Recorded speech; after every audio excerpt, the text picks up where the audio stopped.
show where we unveil the stories of successful careers. And in this podcast, we'll be diving deep into information security. So before going into my podcast, I'd like to thank all my subscribers and the Instagram followers for providing me such response, and that is the reason why I'm creating this podcast so that you can learn something out of it. So saying that, let's jump into our first podcast, and I'm thrilled to announce our first guest who has immense experience in the field of information security. So welcome Santosh and you on our show.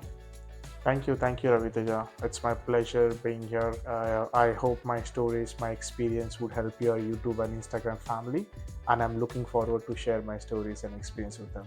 Yeah, Santosh, it's great having you on a show. So can you please give some introduction about how you started your career in BTech and how did that went? And right now we're in a good position. Can you please explain the story behind that?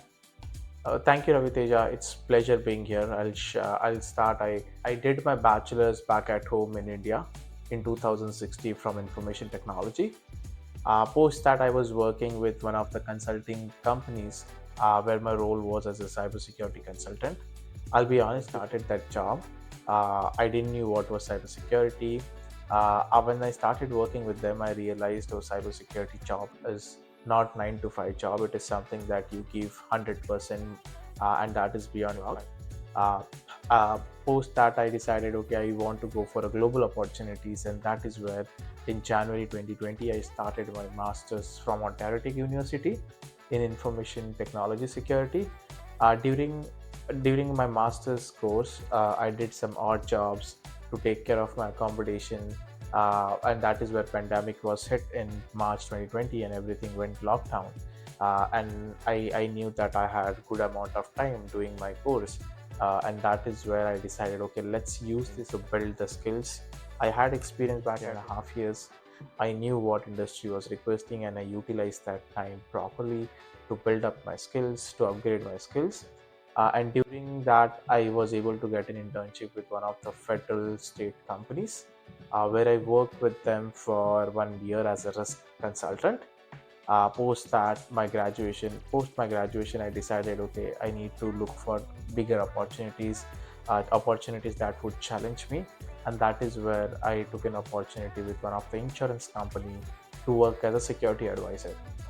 Post that, I got an opportunity to work as a senior manager with one of the biggest insurance company in Canada, and to date I'm working with them. Apart from my career and apart from my career, I when it comes to hobbies, I'm a person who would go to gyms in a week. Along with that, I have a habit of reading good books. So this year I was able to read a few books, which helped me a lot to grow in my career. Great introduction, Santosh. I see a lot of things going on your side. So let's start with, you said you have done your masters at Ontario Tech University. So is there any specific reason why you selected Ontario University apart from other universities? Yes. Ontario Tech University is a renowned university, and I had one of my friends studying over there, and I got a good feedback from there. And I felt, okay, compared to other universities, Ontario Tech University is good. The curriculum is good. But I'll be honest, the moment I started studying with them, I realized that, okay, this course has been built considering considering people coming from different background, and that is where I realized, okay, I need more than master's degree. And I created a plan for me for 2 years what I'm going to study when it comes to external certifications, external technologies, and I built that plan, and I was able to complete that plan. Yeah, that's true, Santosh. And I see in the cybersecurity domain, I think where there are very less universities in which Ontario Tech is one of it, and I think curriculum is also very good. So apart from that, Santosh, so what do you make a difference from your fellow master students? So is there any difference from your fellow master students and you? That's an interesting question, and to be honest, I had an experience of 3.5 years before I start my master's degree, and I knew what I was looking for. I knew when I was graduating what type of a job I'm gonna look for, what skills I need to upgrade, and that is where I felt was the main difference between me and other students who were just graduated and came here for masters. Because for them, the majority of the goal was to earn more money from the odd jobs, which is eventually for which is eventually to take care of the accommodation. But my view was different. I was like, oh, I'm not going to invest more than 20 hours over here, and I'm going to use my time properly for other certifications to upgrade my skills, because I had a vision on what I would be after 2 years, and I felt that is what the big difference was. That was the big difference between me and the other students.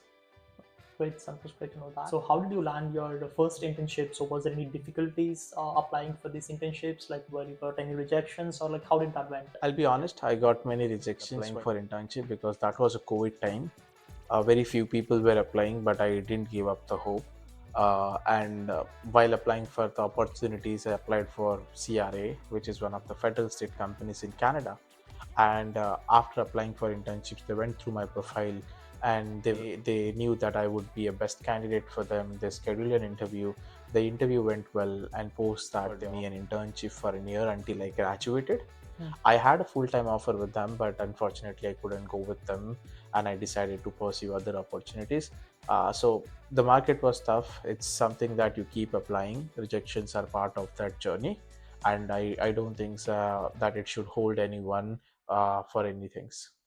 Okay, good to know that, Santosh. So, like, for students who are coming to Canada, what do you think? Like, they have to get into a course in which they have co-op so that they can easily land in the internship first and then go to the full time, or like, what do you suggest them? I would say it depends. If an individual has an experience, relevant experience, and he knows what he needs to, then I feel that he should focus on completing the course at the earliest, because that is where he complete the course and he can apply for full-time opportunities. Someone who is recently completed undergrads and comes here for masters, then I think that is where they can look for a course which offers co-op as well. But again, student needs to keep in mind that you would need more than a master's degree and a co-op internship, because at the end of the day, when you go and apply for jobs, you would see that for the same job, which is a fresher job, been applied by a person who has 10 years of experience, and for the same job a fresher is also applying for that job. So they need to be clear, or they need to have a clear strong profile to make the case, and that is where they work in addition to their master's degree co-op, and they try to prove themselves, they try to upgrade their skills. If a student just have a master's degree and a co-op, or maybe just a master's degree, to be honest, it would be really difficult to go into the market and break into a domain which requires an experience like a cybersecurity. Good to know that, Santosh. So, like, what certifications that for a fresher who is trying to break into the cybersecurity? I would say it depends person to person. If a student is looking for opportunities in technical aspects of cybersecurity, I would start from certified ethical hacking certification, which is offered by EC Council. That's a good start, which would provide them a background about pen testing, vulnerability management, and different domains of cybersecurity.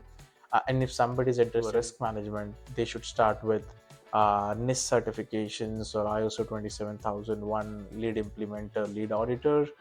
They should go through different frameworks to understand what are these frameworks, what are the different controls within those frameworks, and that is where they would get a background about the different domains.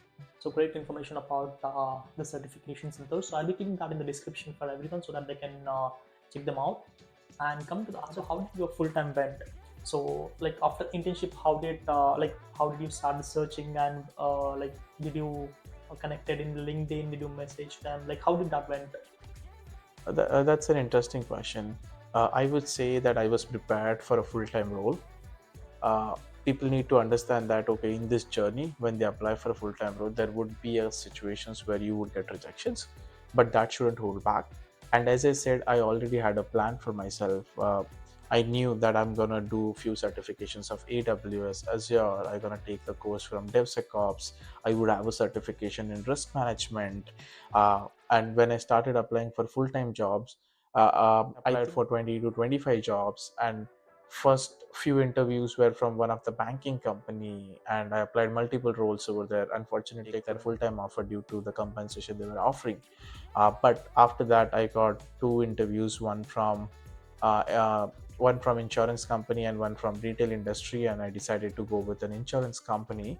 And that was a year where everybody was going into Christmas holidays because it was end of 2022 2021. And people need to realize that when they are graduating, the time when they graduate, that also matters. So when I was graduating, it was winter, it was December 2021, and companies recruiters were on holidays, and I just got interviews for maybe 3 4 companies, but I applied for 20 jobs. And once the new year started, I got interview from almost all the companies where I applied: Amazon, Microsoft, Best Buy, all the companies where I applied. But unfortunately, I had to say them no, because I already started my job and I didn't want to switch within a month. So people need to realize that keep applying. There would be some rejections, but it's okay. It's a part of that journey, and you keep moving ahead. Great, Santosh. I see you have got 20 interviews. That's great to know. And I see you have a good experience in the cybersecurity. So you have done various roles. So which role interests you more and why? My current role, I'm playing as a senior manager. Prior to that, I was working for directors and senior directors within the same team for their engagements. Now I'm leading the engagements. I'm working with a team of 5 to 6 people, and I feel that role is really challenging. As a senior manager, we need to solve different problems. It could be stakeholder problems, people problems, project problems. And as a manager, that is a challenging job, to understand what we are trying to resolve, to help everyone. Because at the end of the day, as a manager, my victory would be when everyone within the team reaches the finish line and finish strong. And I understand this is a starting journey for me. There would be many challenges coming up, and I'm ready for them, excited for them. So it's keep moving ahead. And it's okay to have a bad day, but at the end of the day, you resolve the problems and keep going ahead. Great, Santosh. Great to know that. So how do you overcome those problems? As you know, like whenever we are working in these companies, like obviously we get like certain issues. So how do you overcome those? Yep. Firstly, I need to understand the impact of the issue. So I'll be honest, I'm not a person who would plan my day on the same day. I plan my day a night before. I plan my week a week before. Because as a manager, as a lead, I need to understand what important is coming in the week or in the month. And that is where I start preparing and the team start preparing for it. Uh, there would be some problems which has high impact, high priority, and that is where we need to work. There would be some problem which has low impact, low priority, and you keep them for the next week or for the next cycle to resolve them. So I need to understand the impact of it, and I need to understand how I can resolve them. Because for me, it's not Friday where the day stops or the week ends. For me, I need to resolve those problems, whether it could be Friday end of the day or Monday morning. As a lead, I need to keep moving ahead. Good to know that, Santosh. So what qualities do you look in a fresher? That's a good question. I'll be honest, if it's a fresher graduate, undergrad student, or a graduate student, we just look for a good enthusiasm and energy from them. And it would be good if they know background about what we do, how we do, because that would help them to pace up. But at the end of the day, if they have a great energy, great attitude towards the work, I feel that is a good candidate for us to hire as a co-op or an intern for our team. Great, great, Santosh. So I see you have experience in India as well as Canada. So is there any difference that you found working in India and Canada? So what is the difference and why? I would say having a prior experience would always help. Having a global experience would also help.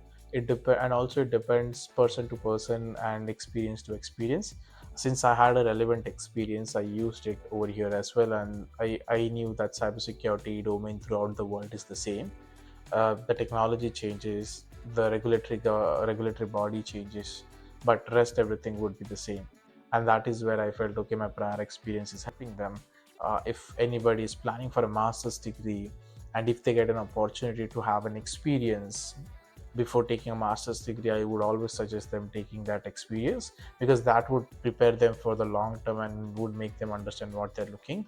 And also, I would give an advice: if any of the students are in undergrad, I would suggest that during the undergrad, try to go for an internship or co-op.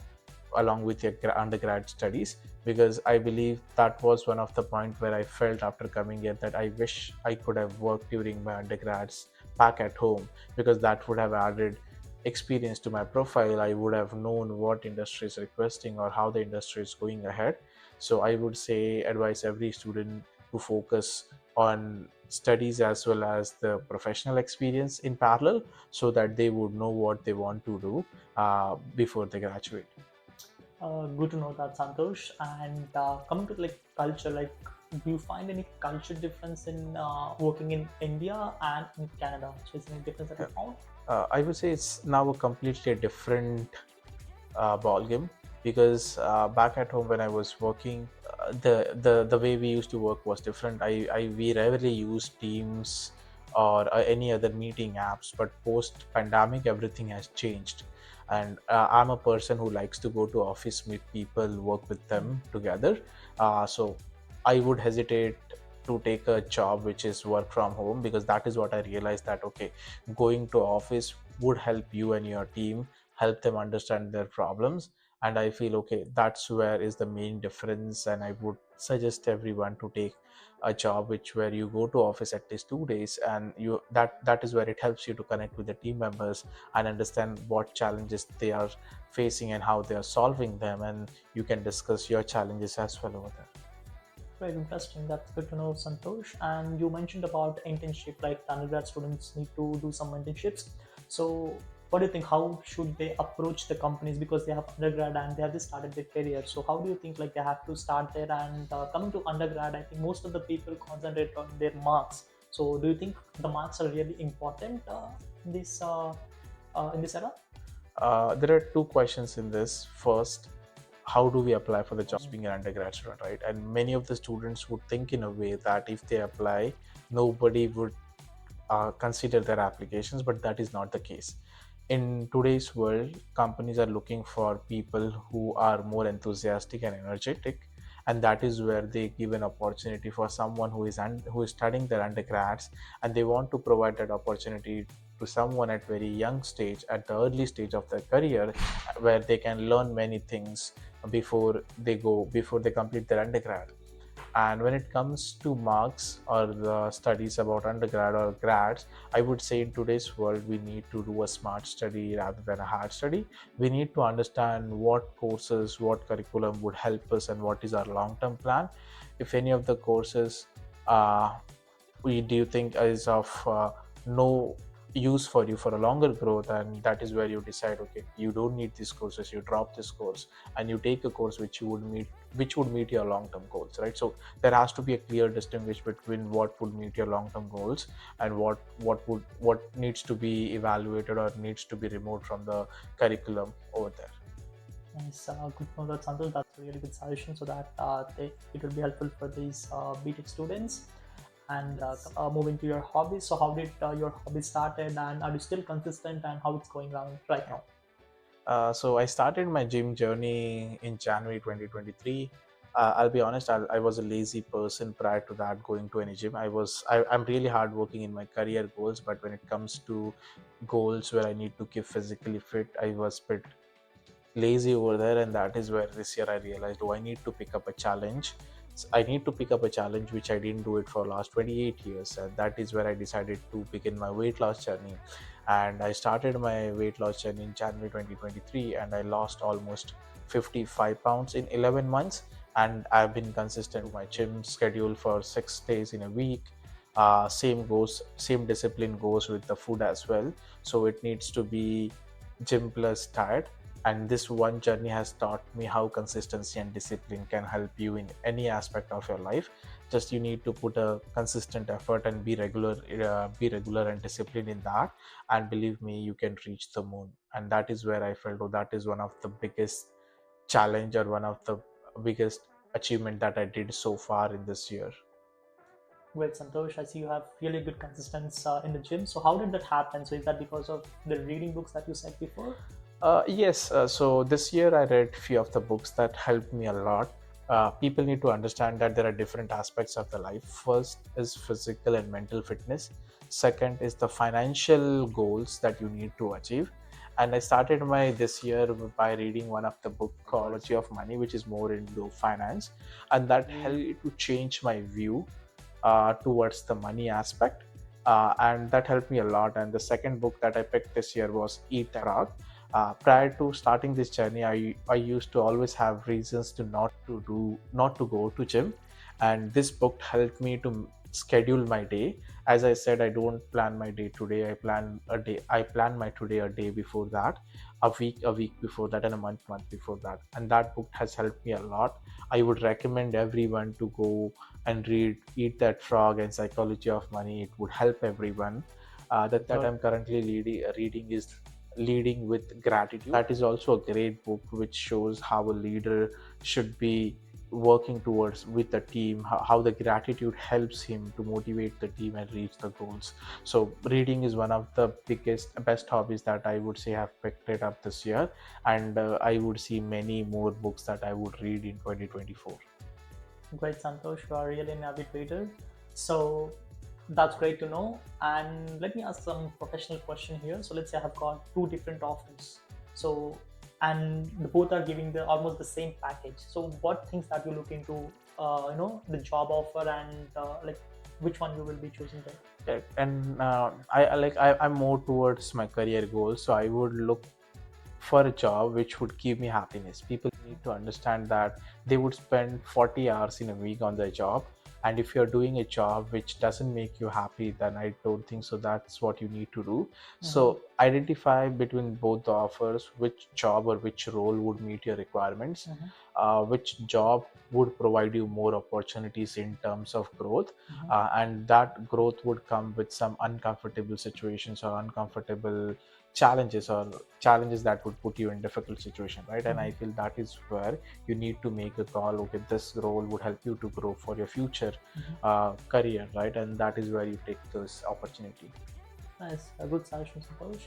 So, like, how do you keep yourself updated? So, is there any platforms that you follow, or is there, platforms that you work on? Like, how do you keep yourself updated on these latest technologies? That's a great question, and as I said, like many things are over time and not overnight, right? And when I see 2021, when I was graduating, I did 6 7 certificates, and after that I kept studying different technologies.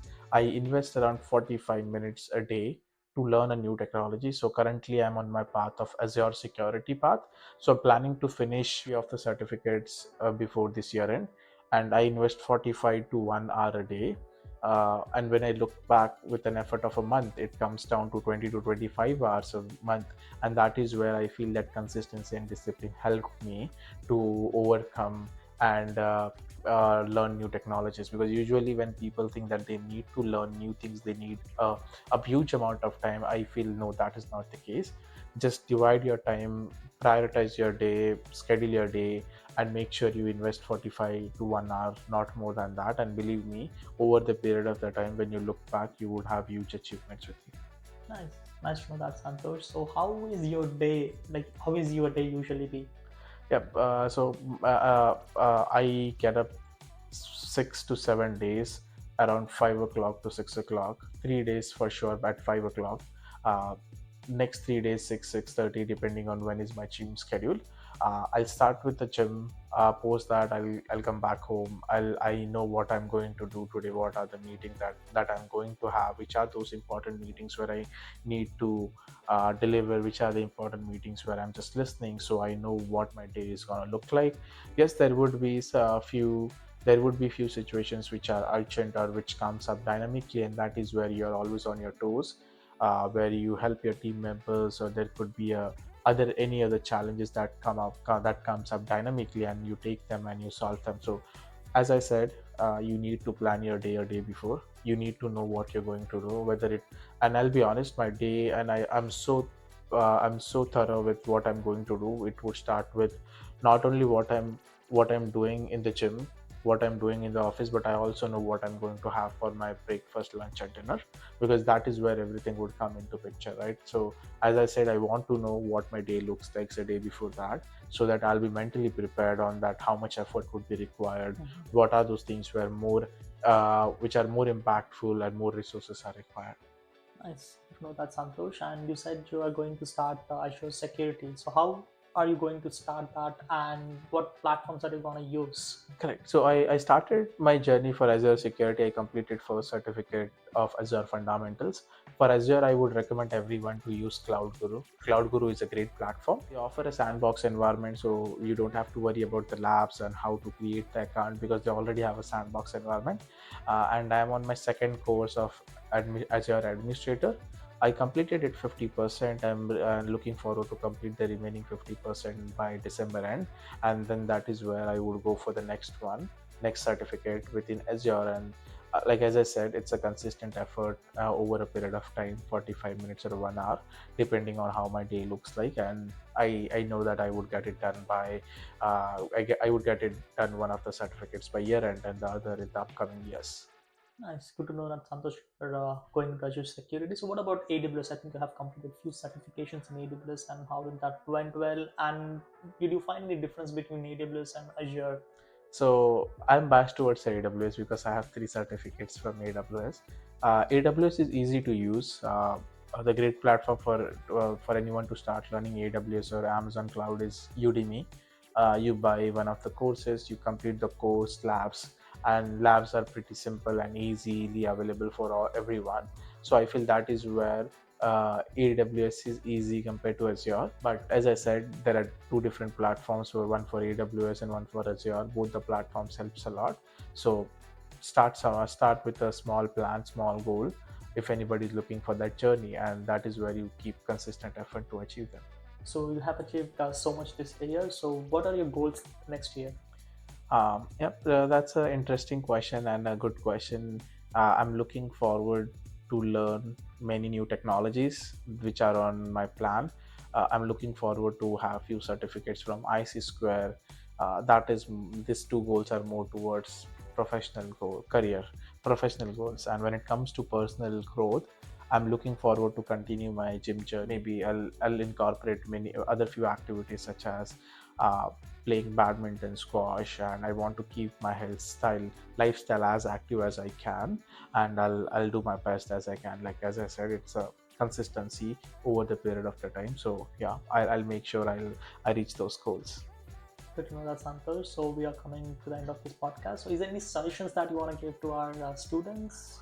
Yeah, sure. So I would say every student who is coming here, uh, don't focus more on the odd jobs or the part-time jobs that you're gonna do because they are there to just take care of your accommodation. Look forward for what you're gonna do after your graduation or after you complete the course. Create a plan on a paper, start working, start taking a small step towards them. Connect with the people who are already into those roles, make them as your mentor, because once you have a guidance from someone who has already achieved those goals, believe me, that guidance was going to help you a lot.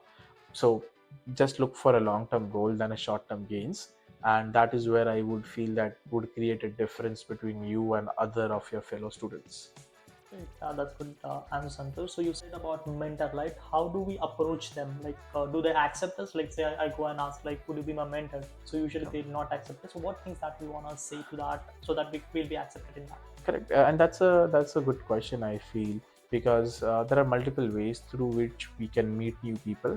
I would always suggest students to go and participate into technical conferences. There are many cybersecurity conferences and many other technology conferences happening in Toronto or near GTA area. Go attend those conferences. You'll find people with a similar journey, and believe me, like just you need to approach and introduce yourself to those people, and people are there to help you guys.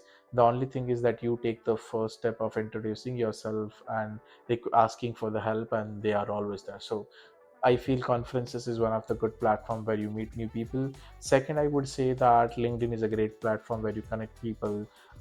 Just have a small 10-15 minutes call with them, a Teams call, so help them understand from which background you come, and they would help you understand how they can help with their guidance. So just remember, uh, both the platforms are different platforms. One is in person, one is online. You that few of the online platforms are not that supporting, like maybe out of 10, 6 people are not responding, but other 4 people who have responded, that is where you start, and you start your guidance and mentorship from them. Perfect. That's a good suggestion, Santosh. So thank you very much for being a part of my podcast, and it's great having you and a lot of information to know. I hope this information helps the students and professionals as well. So thank you for attending, Santosh. Oh, it's my pleasure here, Raviteja. I hope my experience, my story would help you guys.